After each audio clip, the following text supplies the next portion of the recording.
Nous tenons ces vérités pour évidentes par elles-mêmes, que tous les hommes naissent égaux, que leur Créateur les a dotés de certains droits inaliénables, parmi lesquels la vie, la liberté et la recherche du bonheur, que si un gouvernement, quelle qu'en soit la forme, vient à méconnaître ses fins, le peuple a le droit de le modifier ou de l'abolir et d'instituer un nouveau gouvernement.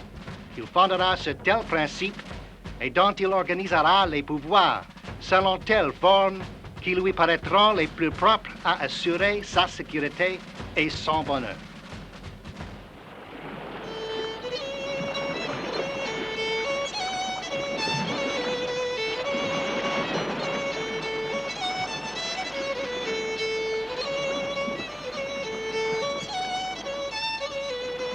C'est ici, dans la baie de Chesapeake, qu'accostent le 13 mai 1607 3 bateaux venus d'Angleterre.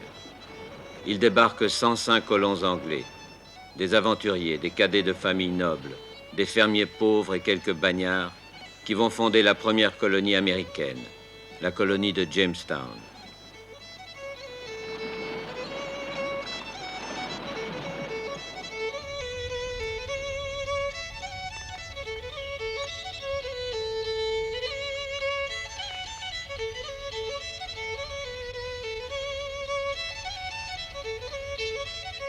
Le voyage a été long et pénible.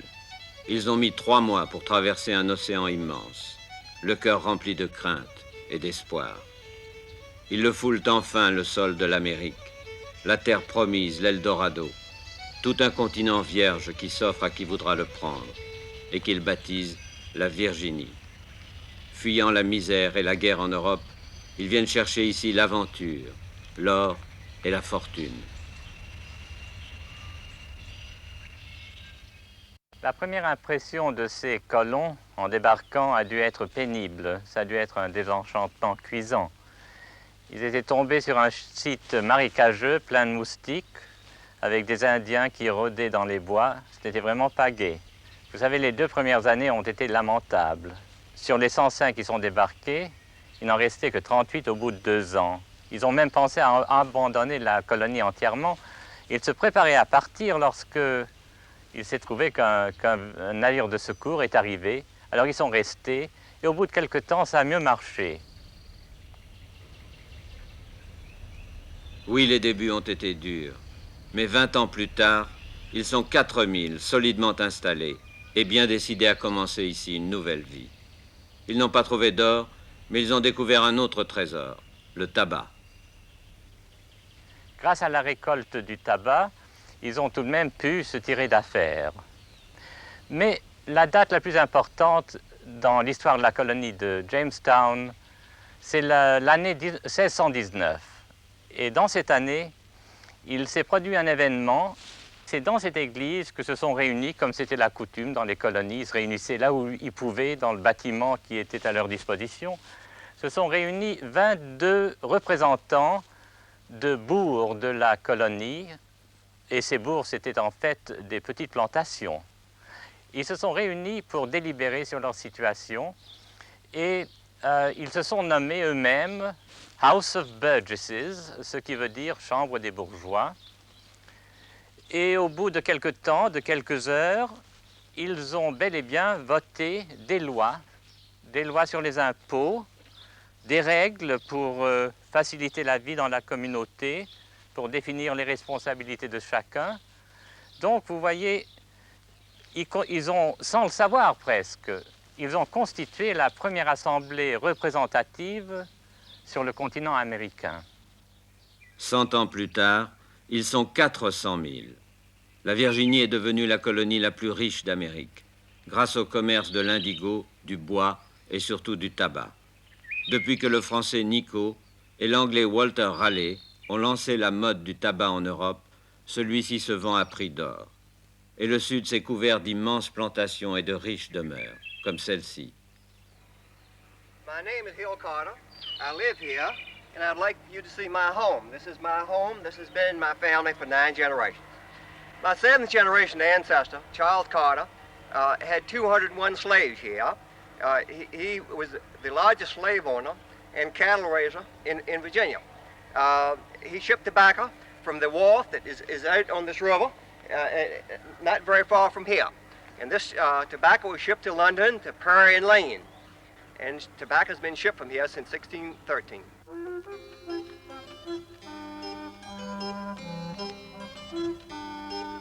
Mais la richesse du Sud est fondée surtout sur la main-d'œuvre gratuite, sur l'esclavage.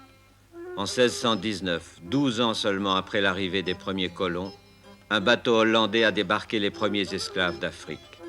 Maintenant, ils sont 200 000 Noirs, la moitié de la population de Virginie.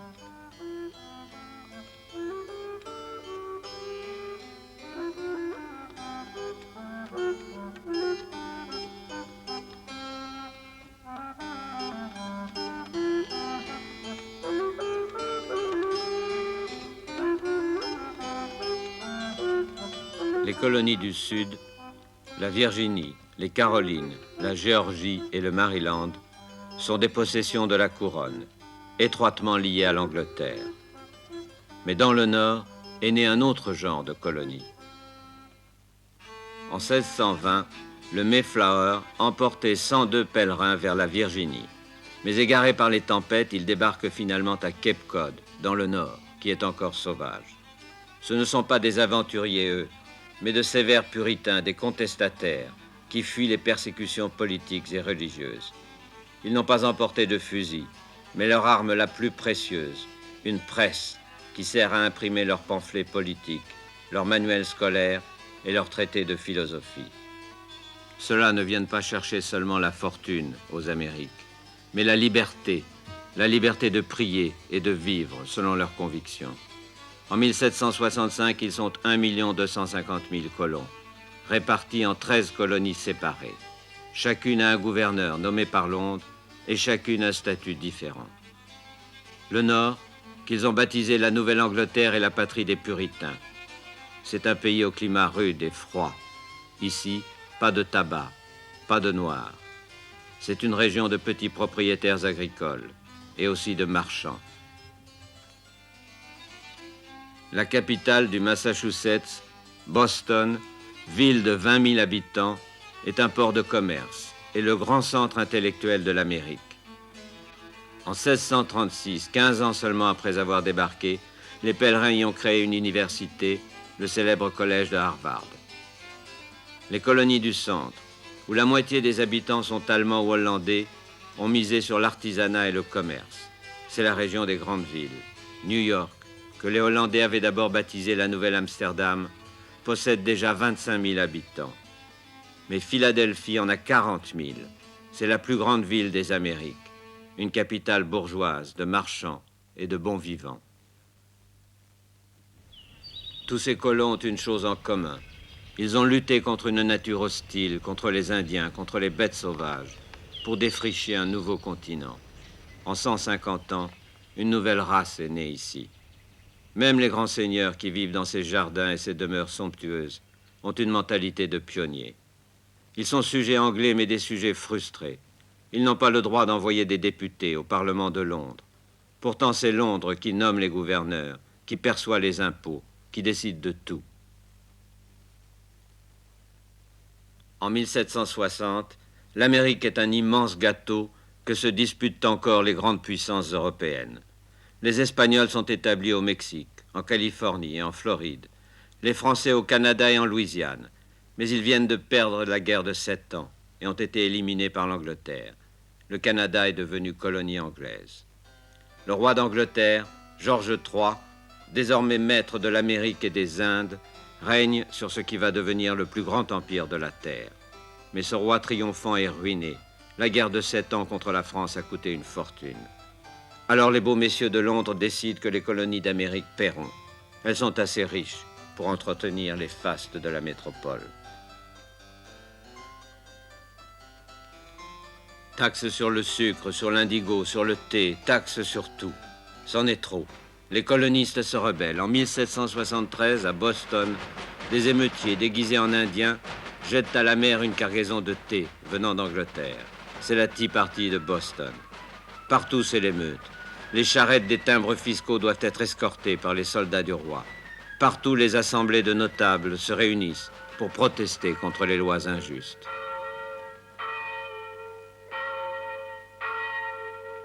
C'est dans le nord des colonies, dans le Massachusetts, que la fièvre révolutionnaire s'est déclarée pour la première fois. Mais elle a rapidement gagné le sud, en particulier la Virginie, et très précisément la maison de la Chambre des bourgeois, ici à Williamsburg. Et c'est dans cette pièce que se sont rassemblés les bourgeois, les élus, qui se sont prononcés sur l'attitude du Massachusetts et de toutes les autres colonies. La cause immédiate était une loi qui est rapidement devenue très impopulaire dans toutes les colonies, une loi sur le revenu, la loi nommée Stamp Act, ou loi des timbres, qui imposait des taxes sur le commerce. En particulier, les colonies insistaient sur le principe de pas de taxes sans représentation, no taxation without representation. Devant l'Assemblée de Virginie, un jeune avocat de 29 ans, Patrick Henry, appelle à la révolte et conclut « Donnez-moi la liberté ou la mort ». La liberté ou la mort, ce cri fait le tour de l'Amérique. Du nord au sud, des milices secrètes se forment qui transportent des armes la nuit et se préparent au pire. On les a baptisés les Minutemen. À l'appel du tocsin, ils doivent être prêts à se battre en 1 minute.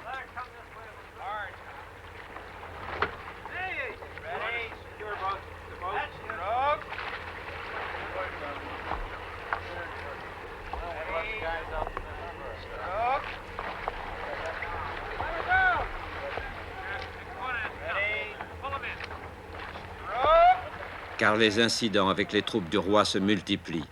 À Boston, ils ont fait les premières victimes, 5 morts. Vous avez sans doute entendu parler du soi-disant massacre de Boston qui eut lieu en 1770, qui fut en réalité une échauffourée provoquée, déclenchée presque par accident. La foule conspuait les soldats, un soldat tomba, son fusil partit, il y eut quelques morts, et cet incident mit le feu aux poudres. Ce devint vraiment la cause de la Révolution. À partir de ce moment-là, on entra dans le dernier chapitre de la Révolution.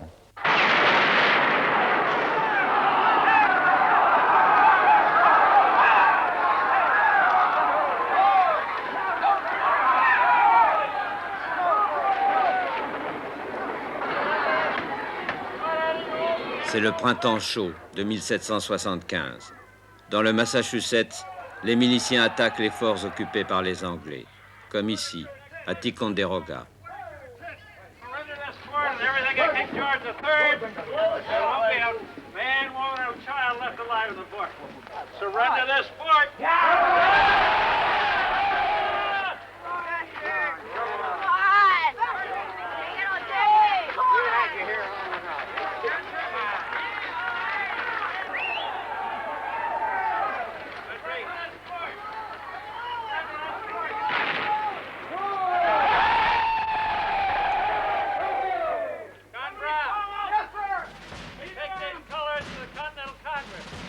Attaquant de nuit, les miliciens ont surpris la garnison anglaise et se sont emparés du fort et de ses canons.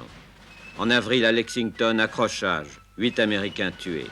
Sur le chemin du retour à Concorde, embuscade, 200 Anglais hors de combat. En juin, à Bunker Hill, première bataille rangée, 1000 soldats du roi hors de combat sur les 2300 engagés. Les Anglais restent maîtres de Boston, mais maintenant c'est la guerre. Les coloniaux sont devenus les rebelles. Ce fut aussi de la Virginie que vint l'initiative de convoquer un congrès annuel rassemblant toutes les colonies. Ce congrès eut lieu à Philadelphie le 5 septembre 1774 et, très conscient de l'importance du moment, vota immédiatement 2 mesures capitales pour l'avenir de l'indépendance des colonies. La première fut d'interdire tout commerce entre l'Angleterre, les colonies et les possessions anglaises dans les Antilles. La deuxième mesure fut d'appuyer de toutes ses forces la position politique prise par le Massachusetts et de préciser que si jamais la force était employée contre le Massachusetts, c'était le devoir de toutes les colonies de venir à son aide.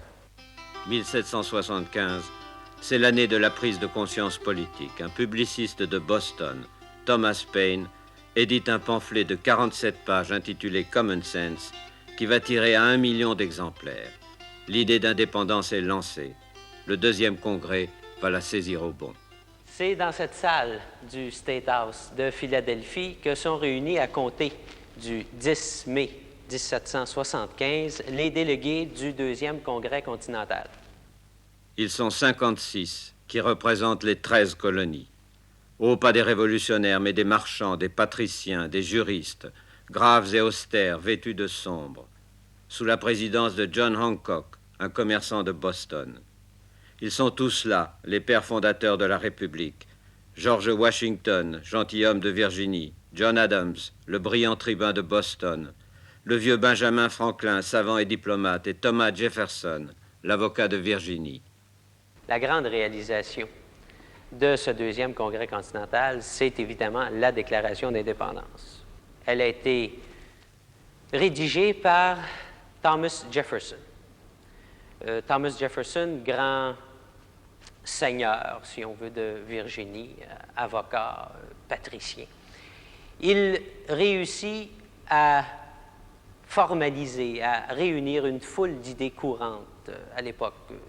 La Déclaration d'indépendance n'est pas tellement originale. Elle a le grand mérite de réunir les grandes idées sur lesquelles les Américains tendent à s'entendre de plus en plus. C'est précisément à cette table que travaillait Jefferson lors des délibérations du Congrès. Délibérations auxquelles il participait fort peu, par ailleurs, à cause de ses difficultés d'élocution. C'était plutôt un homme de plume. On l'accusait d'ailleurs de s'être servi de sa plume pour maquiller la vérité. Par exemple, dans la Déclaration d'indépendance même, dans la longue suite, la longue liste d'accusations qu'il porte à l'égard de George III, il lui avait reproché des faussetés. Mais à ce propos, Jefferson, lorsqu'on lui en faisait le reproche, répliquait toujours « Quand j'ai écrit ce document, je ne cherchais pas à faire de l'histoire, je cherchais à la changer. » Le texte de la Déclaration d'indépendance est alors envoyé à toutes les imprimeries du pays.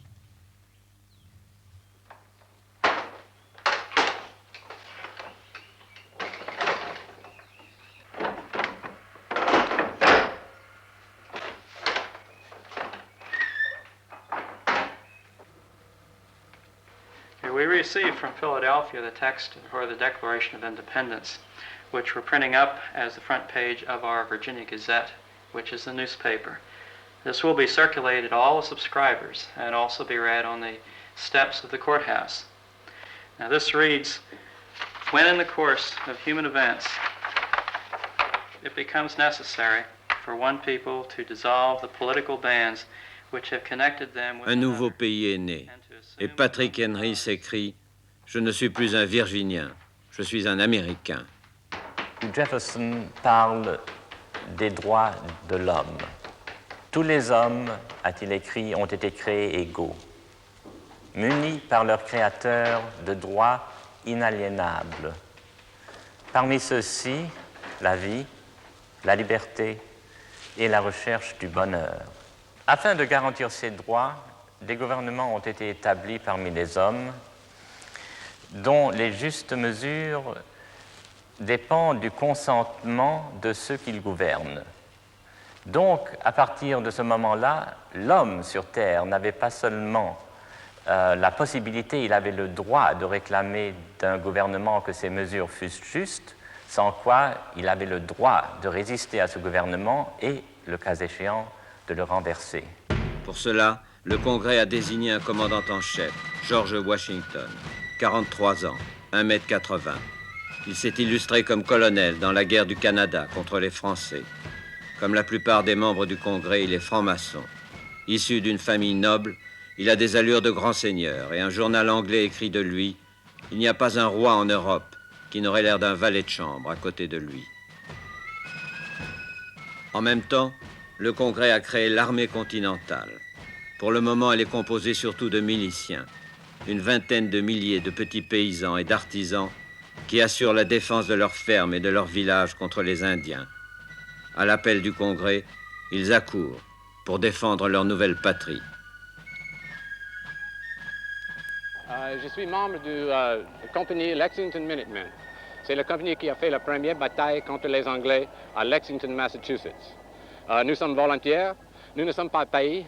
Il faut qu'on achète l'uniforme par 200 pièces, puis le musket par 100 pièces. Ce musket, c'est une récréation d'un musket français de le temps de Révolution. C'est un Charleville 12e modèle de l'année 1762. Puis c'est vrai, on peut le tirer. Il faut qu'on presse un demi-coque, on s'appelle, ouvrir, prendre le poudre puis la balle. Il faut qu'on ait des bonnes dents. Puis on presse de poudre ici, fermer, tourner, placer le poudre, puis la balle, tirer.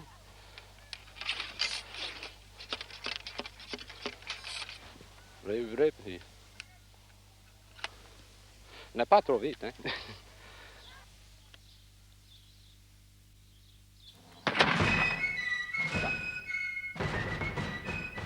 Ils ont remplacé le God Save the King par God Save the People et le drapeau anglais par la bannière étoilée.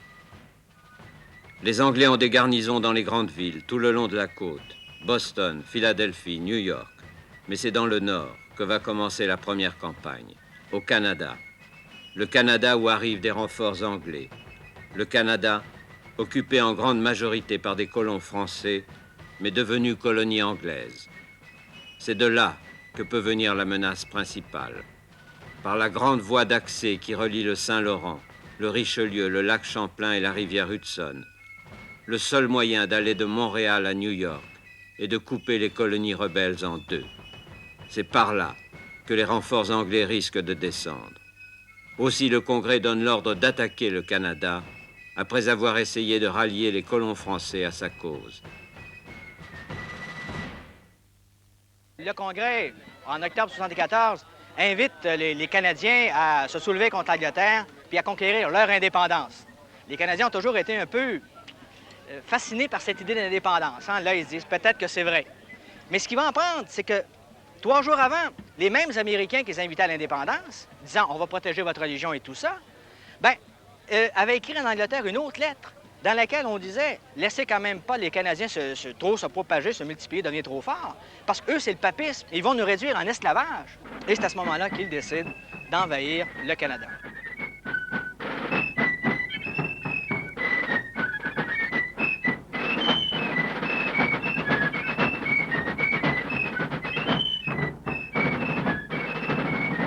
Washington confie cette mission au général Richard Montgomery et au colonel Benedict Arnold. L'invasion se décide effectivement en mai 1975. Là, on décide de faire un genre de fourche pour envahir le Québec. Montgomery va descendre la vallée du Richelieu, et puis Benedict Arnold, lui, va remonter la Kennebec, descendre la Chaudière et arriver à Québec. Donc, à ce moment-là, après ça, on va faire la jonction et s'emparer de tout le Canada. Montgomery, ça va bien. Il réussit à s'emparer du Fort Saint-Jean après 45 jours de siège. Au mois de novembre, il est à Montréal, et là, Montréal capitule. Arnold, lui, a réussi à remonter la Kennebec et à descendre la Chaudière, mais avec énormément de misère. Il fait ça à la fin de l'hiver et au printemps. Il manque de nourriture, il manque de tout. Ah, comme on manquait de nourriture, on a pris les pantalons, on les a coupés en lanières, on les a fait bouillir, puis on les a mangés. Il y avait un chirurgien barbier pour soigner les blessés, et on a pris sa gibecière et on l'a mangé aussi. Là, la jonction se fait à Québec au début de décembre 1975. Là, Montgomery avait dit, moi, pour le début de l'année, ou je mange à Québec, ou je mange en enfer. Effectivement, il va manger en enfer parce qu'au cours de la bataille, il est tué. Et Arnold est blessé. Là, on continue à faire le siège de Québec parce qu'on se dit, lorsque la navigation va ouvrir, si le premier navire qui arrive est un bateau américain, donc on est correct, on conquiert le Canada. Si le premier bateau qui arrive est un bateau anglais, là, il faut partir. Et au début de mai, arrive un vaisseau. Et là, tout le monde regarde quelles sont ses couleurs. Et le navire s'appelle Surprise. Et la surprise, c'est pour les Américains. Parce que le navire, c'est un navire anglais. Et là, les armées américaines doivent se retirer. Pour la jeune armée continentale, c'est une cruelle déception. Elle va subir bien d'autres défaites avant de faire connaissance avec la victoire pour la première fois l'année suivante à Saratoga. En 1777, l'Angleterre décide de frapper le grand coup. Elle en a assez de ces gens qui veulent avoir leur indépendance, même qu'ils l'ont déclarée. Et à ce moment-là, c'est le grand plan. Il y a au Québec une armée de 9000 hommes qui attend, l'armée de Burgoyne. Elle est arrivée en 1976. Elle comprenait, entre autres, 4300 mercenaires allemands, qu'on appelle les Brunswickers, et qui étaient dirigés par le baron de Von Riedzen. Pourquoi des Allemands? C'est qu'on s'était rendu compte que les soldats d'origine anglaise avaient une certaine réticence à se battre contre d'autres Anglais, même si c'était des gens qui voulaient l'indépendance. Or, on engage des soldats allemands, sûrs qu'eux, avec une discipline très forte et un peu moins de scrupules, vont être capables de les écraser, ces insurgents-là.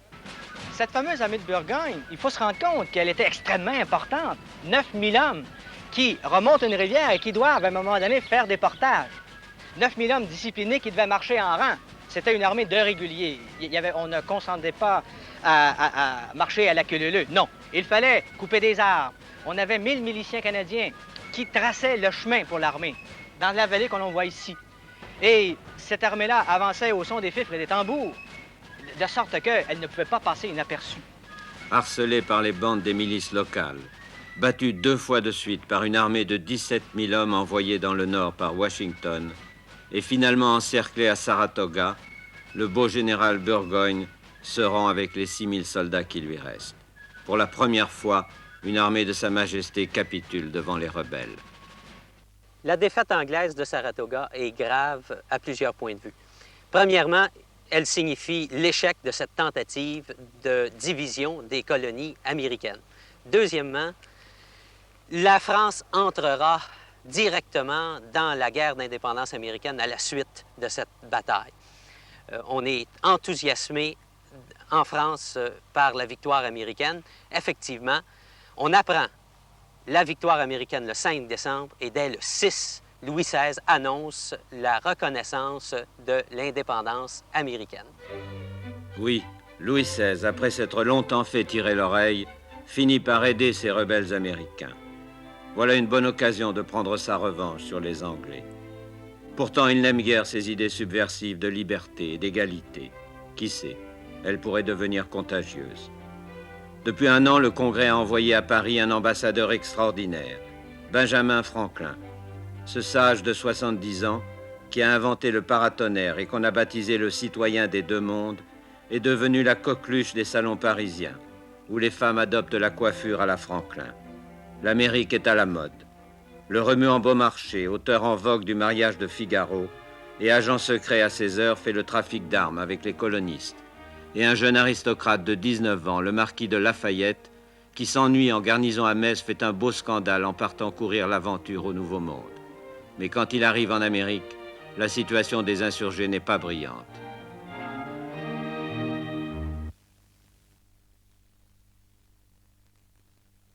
À New York, les Anglais ont débarqué 30 000 soldats de métier, sous le commandement du général Howe. Mais surtout, ils ont repris Philadelphie, la capitale de la Révolution, et le Congrès a dû s'enfuir à Baltimore. Depuis 1 an, Washington se bat désespérément autour de Philadelphie. Il a remporté des succès à Trenton et à Princeton, mais il a été battu à Brandywine et à Germantown. Fin 77, il se replie avec son armée épuisée et démoralisée pour établir ses quartiers d'hiver à Valley Forge, ici, à 30 km de Philadelphie. Cela m'intéresse beaucoup d'être ici, encore une fois, à Valley Forge, parce que c'est ici que mon ancêtre a passé l'hiver avec l'armée américaine quand il était en scène dans le 2e régiment de la ligne continentale de l'État de New York. Le général Washington s'est décidé à passer l'hiver ici avec ses troupes parce qu'il y avait beaucoup de place parmi ses valets de mettre les 12 000 soldats. Il y avait de 12 à 16 personnes dans chaque hutte. C'était bâti avec des rondins, de la boue.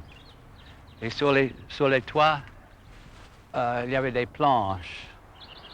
Il n'y avait pas beaucoup à manger parce que les fermiers autour de la vallée qui avaient des fermes prospères vendaient directement aux Anglais à Philadelphie parce que les Anglais peuvent le payer comptant.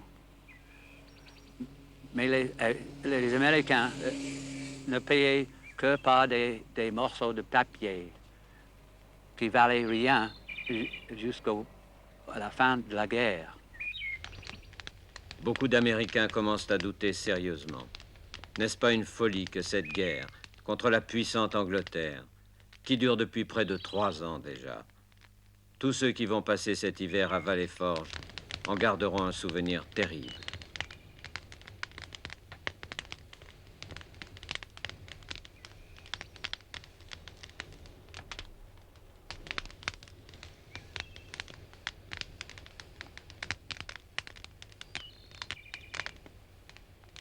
Je m'appelle Tom Posen, j'ai 19 ans.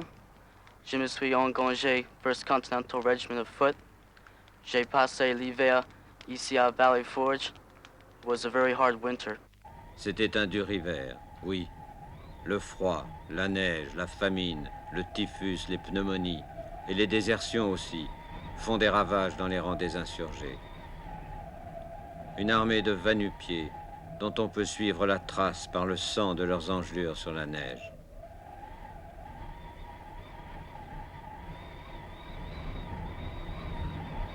Mais c'est aussi à Valley-Forge, à travers ces épreuves, que va naître la nouvelle armée du général Washington.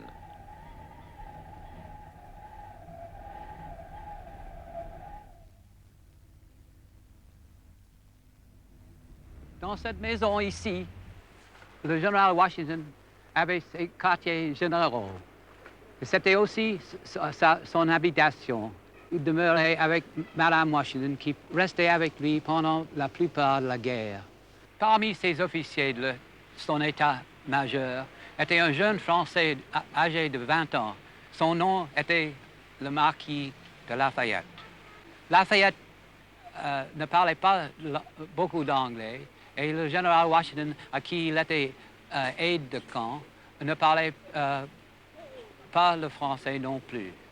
Mais il s'entendait très bien, et le général Washington le regardait comme un fils. Le principal souci de Washington, c'est de faire de ces soldats improvisés une véritable armée. Des Européens vont l'aider dans cette tâche, et surtout un Prussien, le général Steuben, un vieux soldat de fortune. Louis XVI lui a envoyé en Amérique pour donner un coup d'œil sur l'armée américaine, pour voir si ça vaut la peine de faire une alliance avec ce nouveau pays. Washington l'a nommé inspecteur général de l'armée américaine. Le général Steuben se nommait baron et lieutenant général, mais il n'était ni l'un ni l'autre. Il donnait ses ordres dans un français exécrable avec un accent allemand. À son aide, le commandant Benjamin Walker, qui, à son tour, les traduisait en anglais pour les troupes. Mais cet ancien officier du grand Frédéric va transformer l'armée américaine en une force efficace, bien entraînée, bien disciplinée. Aussi le roi de France n'hésite plus à envoyer sa flotte et ses troupes pour lutter à leur côté.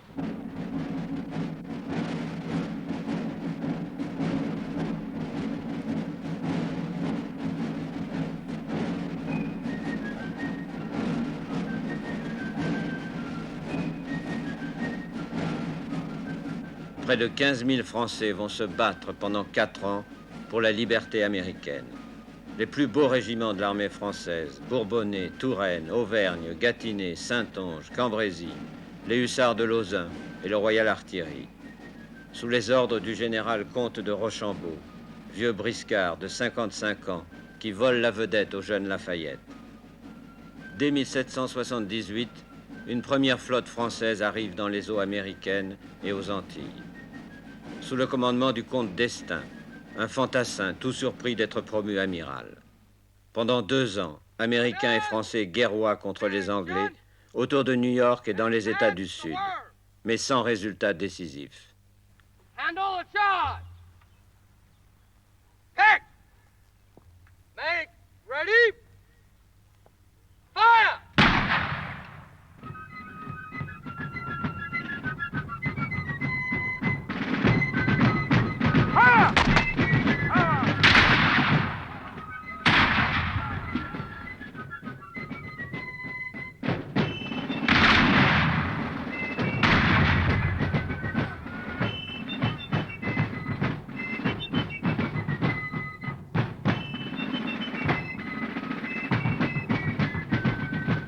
Cette guerre n'en finit pas.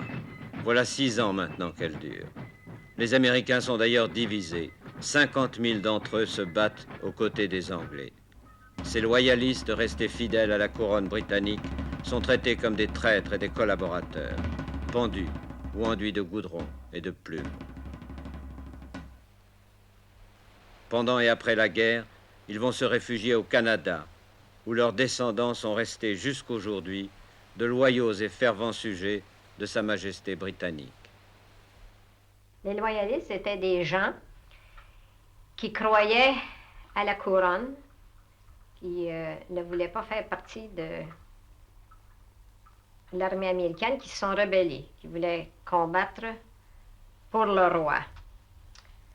Il y en a plusieurs qui sont venus au pays ici, environ 100 000, je crois, qui sont établis en Nouvelle-Écosse, au Nouveau-Brunswick, en Ontario, et dans le Québec aussi. Le groupe ici, nous sommes des descendants des loyalistes. Mon ancêtre était Christian Weir. Il est venu s'établir sur les bords du lac Champlain, tout près du village de Phillipsburg. Et il était lieutenant dans l'armée royale, le Royal York. Hein. Et puis, lui, il combattait du côté des loyalistes. Et il était convaincu qu'il était pour gagner. Mon ancêtre loyaliste était Duncan Cameron. Il était dans l'armée régulière. Il était à New York. Mais il est venu au Canada, il a été envoyé au Canada. Il y a beaucoup de femmes qui sont venues tout seules avec leur famille aussi parce que leur mari était pas... il faisait la guerre contre les Américains. Puis souvent, les maisons étaient saisies, puis ils étaient obligés de partir, puis ils sont venus par le lac Champlain. Ils sont venus en navire. La rivière était couverte de petits navires avec le drapeau anglais.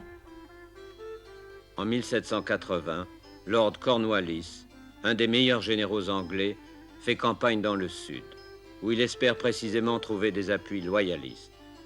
Mais comme il ne réussit pas à pacifier la Géorgie et les Carolines, il reçoit l'ordre en 1781 de se replier à Yorktown, sur la côte. Yorktown, en Virginie, est une petite ville prospère où vivent 60 familles de planteurs de tabac. Sur la baie de Chesapeake, tout près de l'endroit où ont débarqué les premiers colons, 170 ans plus tôt. Cornwallis s'y installe avec une garnison de 8000 hommes. Sa présence en Virginie, dans le fief de Washington, qui lui est dans le nord en train de faire le siège de New York, est comme un défi. Washington et Rochambeau décident de relever ce défi et de descendre vers le sud, après avoir demandé à la flotte française qui se trouve aux Antilles de faire voile vers Yorktown. L'amiral De Grasse, mauvais caractère mais grand marin, arrive le premier et s'installe dans la baie de Chesapeake avec une flotte de 24 navires. La flotte anglaise de l'amiral Graves, qui s'est lancée à sa poursuite avec 19 navires, ne réussira pas à l'en déloger.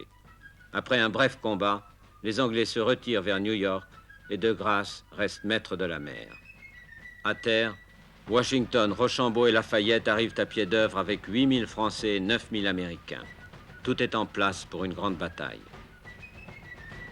Le marquis de Lafayette était en Virginie depuis déjà le mois de juin. Et depuis juin, Lafayette avait été poursuivi et par la suite, il avait poursuivi le général Cornwallis. Or, Lafayette écrivait très souvent à Washington, lui demandant de le rappeler dans la région de New York parce que Lafayette croyait que la bataille décisive, la dernière bataille, aurait lieu dans cette région. Mais c'est ici que cette bataille se tenait. La bataille de Yorktown, la dernière bataille importante de la guerre d'indépendance américaine. Cette bataille a eu lieu en 1781. Mais pour bien la comprendre, il faut d'abord regarder les lieux. Par-delà la ligne d'horizon, au-delà du bouquet d'arbres que vous voyez là-bas, se situait le village de Yorktown. C'est là que le général Cornwallis s'était fortifié. L'armée française et l'armée américaine s'étaient réunies à Williamsburg. Or, le 28 septembre au matin, l'armée française et l'armée américaine dirigé par Washington, George Washington, s'est mis en marche. Ça a pris 2 jours. Le 30 septembre, on arrive. Et là, on s'installe. Les troupes américaines et françaises encerclaient l'armée anglaise de Cornwallis. Mais avant de parvenir au fort de Yorktown, les Français et les Américains se heurtent à la ligne avancée des Anglais.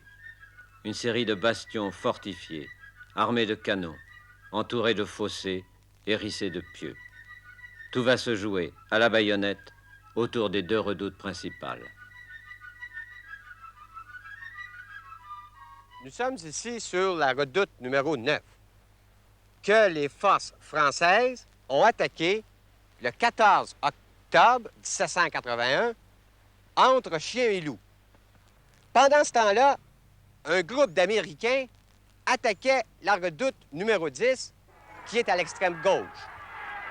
Les Américains chargèrent la baïonnette au canon et les officiers avaient pris la peine de ne donner aucune balle à leurs soldats pour être sûrs qu'ils attaqueraient à la baïonnette. En 10 minutes, la redoute numéro 10 tomba. Cependant, ici, sur cette redoute, les combats furent beaucoup plus difficiles. Les combats furent beaucoup plus acharnés. Lorsque le marquis de Lafayette a appris que les troupes américaines avaient réussi à prendre leur redoute avant que les forces régulières françaises aient réussi à prendre la leur, il ne put s'empêcher d'envoyer une estafette au baron de Viauménil, qui commandait les troupes françaises, en lui offrant de lui apporter de l'aide pour l'aider à prendre cette redoute-ci. Inutile de vous dire que Viauménil, fier soldat français, a refusé cette offre. Cornwallis était désespéré. Son armée manquait de vivres. Il y avait presque plus de munitions. Il y avait beaucoup de malades. Et ses soldats étaient démoralisés. La flotte française bloquait toujours la rivière et empêchait tout espoir de secours venant de la mer. Pendant la nuit du 16 à 17 octobre, Cornwallis fait sa dernière tentative de rompre la siège. Il essaie de faire passer quelques hommes de troupes à Gloucester, à l'autre côté de la rivière. Mais il y eut de l'orage et des vents, et les bateaux anglais étaient dispersés. L'affaire était presque décidée. Le 17 octobre, près d'une centaine de pièces d'artillerie bombardaient Yorktown. Entre 9 et 10 heures du matin, un tambour et un officier anglais, sous un drapeau blanc, sont apparus sur un parapet. Les canons américains et français, peu à peu, sont arrêtés. Cornwallis demandait une trêve de 24 heures pour discuter les conditions de capitulation. C'est le général Cornwallis qui a suggéré à Washington de se rencontrer ici pour négocier les termes de la capitulation. Il a suggéré aussi que 2 officiers de chaque armée soient délégués pour mener ces discussions. Il a nommé le colonel Dundas et le major Ross. Oui, d'ailleurs, le général Rochambeau a envoyé le vicomte de Noailles pour représenter la France, alors que le général Washington a envoyé le colonel Lawrence pour représenter les Américains. Lord Cornwallis a choisi cette maison puisqu'elle est un peu retirée des champs de bataille et qu'elle n'a pas été endommagée par les bombardements. C'est d'ailleurs dans cette pièce qu'ils ont discuté hier. Ils se sont réunis vers midi. Les discussions ont été longues, jusqu'à vers minuit et demi. Et la discussion a été vive. Elle portait surtout sur le sort des prisonniers et la façon de rendre les armes. Les négociateurs anglais avaient demandé que les honneurs de la guerre soient rendus à la garnison anglaise et allemande. C'est-à-dire que la garnison puisse sortir les drapeaux déployés, l'arme à l'épaule. Et ils avaient aussi demandé que la garnison soit envoyée en liberté sur parole en Angleterre, c'est-à-dire que les soldats promettaient de ne pas combattre soit la France, soit les Américains durant la durée de cette guerre. Les négociateurs alliés refusèrent. On peut dire que c'est surtout le colonel Lawrence qui insista pour refuser à la garnison anglaise les honneurs de la guerre. Pourquoi? C'est que quelque temps auparavant, à Charleston, plus au sud, les Anglais avaient refusé au général Lincoln les honneurs de la guerre. Et Lawrence voulait rendre aux Anglais la monnaie de leur pièce. Finalement, les Anglais durent céder. Les Anglais durent accepter les conditions telles qu'elles avaient été dictées par Washington. C'est-à-dire qu'on leur permettait seulement de sortir de Yorktown, les drapeaux repliés, en jouant une marque de leur choix. Le 19, à 2 heures d'après-midi, l'armée américaine étant en bataille à la droite et l'armée française à la gauche, l'armée anglaise défila entre les deux pour déposer les armes. Le général Cornwallis, prétendant qu'il était malade, a délégué le général O'Hara à sa place pour rendre les armes.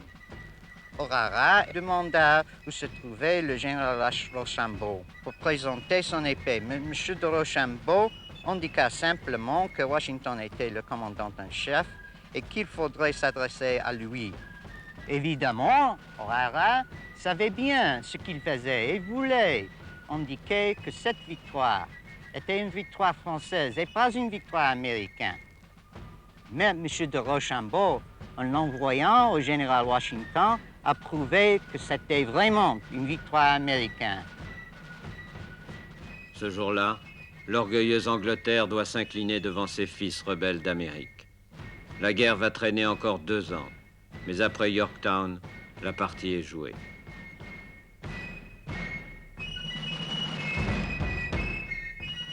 Une nouvelle nation est née, les États-Unis d'Amérique, qui deviendra la plus grande puissance de la Terre.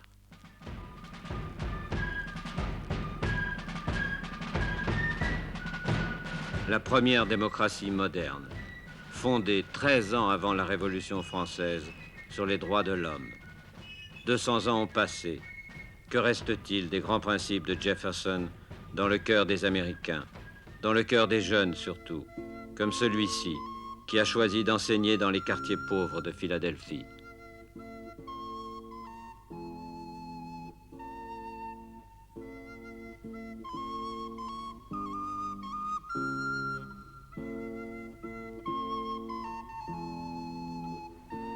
C'est quand même assez surprenant l'histoire des fois. Washington, par exemple, serait surpris de savoir que juste ici, où 200 ans après qu'il avait battu, il avait fait la bataille de Germantown ici, que le même quartier se composerait presque uniquement de Noirs. Ce sont peut-être les descendants de ses propres esclaves, on ne le sait jamais. À l'époque de la Révolution américaine, la population se composait d'1,5 million à peu près de Blancs venant d'Europe. Actuellement, on est 225 millions d'Américains, mais de toutes les couleurs. Jefferson a écrit au début de la Révolution qu'il fallait la faire, la Révolution, pour que chacun ait droit à la vie, à la liberté et au bonheur. D'ailleurs, il a fait ça ici, à Philadelphie. C'était peut-être à 3000 d'ici, là-bas, qu'on a signé la Déclaration de l'indépendance. Mais je me demande si Jefferson était ici avec moi maintenant, ou si vous pouvez faire un tour avec moi dans ce quartier-ci, ce qu'il aurait à dire sur ces idéaux-là. Pour beaucoup d'Américains, ces idéaux-là ne se sont pas encore réalisés. En cette année de bicentenaire, j'ai l'impression que ces gens-là vont se poser des questions. Je me demande s'ils ne finiront pas par se dire qu'une révolution, ce n'est jamais fini.